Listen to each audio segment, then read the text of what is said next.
നമുക്കേറെ പ്രിയപ്പെട്ട കൂട്ടുകാരുമൊത്ത് യാത്ര പോകുന്നത് ഒത്തിരി സന്തോഷം തരുന്നൊരു കാര്യമാണ്. അങ്ങനെയുള്ളൊരു യാത്രയാണ് കേട്ടോ ഇത്.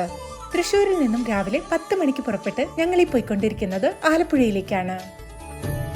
ഒരേ വൈബിലുള്ള ടീം ആയതുകൊണ്ട് തന്നെ കളിയും ചിരിയുമായി എറണാകുളം പിന്നിട്ടത് അറിഞ്ഞതേയില്ല. നേരം ഉച്ച കഴിഞ്ഞപ്പോൾ വിശന്നു തുടങ്ങി. ആലപ്പുഴ റൂട്ടിൽ തന്നെയുള്ള ചില കടകളിൽ കയറി സ്നാക്സും സൂപ്പും ഒക്കെ കഴിച്ച് അഡ്ജസ്റ്റ് ചെയ്തു. അവിടെ എത്തിയ ശേഷം ഉച്ചഭക്ഷണം കഴിക്കണമെന്നതാണ് അൾട്ടിമേറ്റ് എയിം. അങ്ങനെ ഏകദേശം 4 മണിക്കൂറോളം നീണ്ട യാത്രക്കൊടുവിൽ ഞങ്ങൾ ആലപ്പുഴയിൽ എത്തിച്ചേർന്നു. മുമ്പ് ഇവിടെ വന്ന് കണക്ട് ആയിട്ടുള്ള രാജേഷേട്ടനെ വിളിച്ച് ബോട്ട് അറേഞ്ച് ചെയ്തിട്ടുണ്ടായിരുന്നു. 3 മണിക്കൂറിന് ഒരാൾക്ക് 400 രൂപ വെച്ചാണ് ഇവർ ചാർജ് ചെയ്തത്.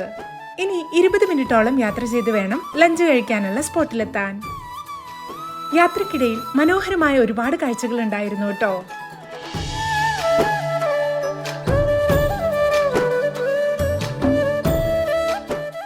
കാഴ്ചകളൊക്കെ കണ്ട് ആസ്വദിച്ച് ഞങ്ങൾ ഒടുവിൽ ഫുഡ് കഴിക്കാനുള്ള